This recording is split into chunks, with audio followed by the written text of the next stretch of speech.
When football began to be televised decades ago, the game was very different.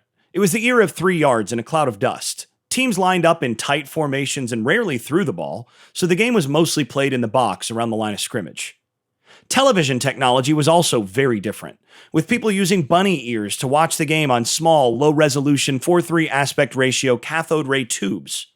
The picture wasn't clear, and the angles needed to be tight for anyone to be able to see much on screen.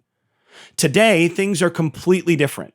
We're watching on giant widescreen HDTVs, and the game of football itself has radically changed too. Offenses now spread the field and throw the ball so much that most of the action occurs outside the box. Why then are we still getting the same camera angles as a generation ago?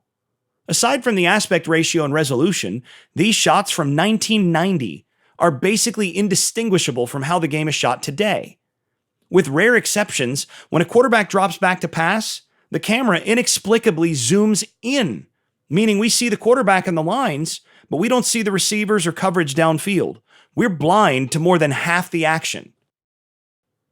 Look at this play, for example. Let's freeze it right here. Is this a good decision by the quarterback? How would we know? We can't see downfield. Or in these examples, the angles are so tight that the camera can't pan quickly enough to show the play on the ball downfield. That should never happen. Not because the camera needs to pan more quickly, but because the camera should already be wide enough to see downfield without moving the camera. Our screens are wide enough to see all of it, and it's so refreshing on those occasions where they do get it right or close to it, like in these clips. Imagine if the other football were shot like American football. Take a look at these angles from a World Cup soccer game. Look how wide the angle starts on this set piece. You can see nearly all the players on the field, and the soccer pitch is just as big as a football field. Again, on this one, everybody's in the frame. Now here's what these shots would look like if they shot soccer like American football. They'd focus exclusively on the guy making the free kick, never mind that you can't see most of the guys on the field, and you can barely see the keeper get a hand on the ball here. Or, in this one, they'd just focus on the corner. You can't even see the guys in the box. You can hardly see what's happening at all. This is crazy. And it's just due to inertia and tradition from back when we watched the game on small screens.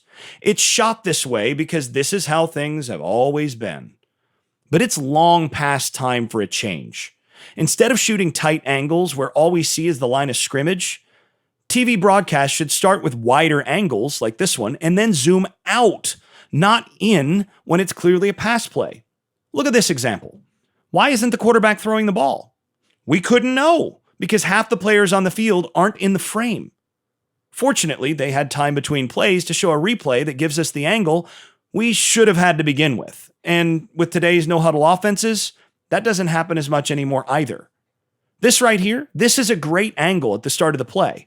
Then the camera operator inexplicably ruins it by zooming in so far that we can't see what's happening on the field. And another thing, we don't need to see 20 yards behind the offense. Who cares what the referee looks like? Flip that around. A good rule of thumb is that the angle should be wide enough to always keep the safeties on screen during every pass play until the ball is thrown, thus ensuring that we get to see, imagine that, the whole game, not just the line of scrimmage and the quarterback. This isn't art house cinema. This is football. Stop it with all the zooming and panning during the play. We deserve better. We demand that the networks make the change and shoot football the way the modern game deserves. Go to showthesafeties.com and sign the petition for wider camera angles for televised football.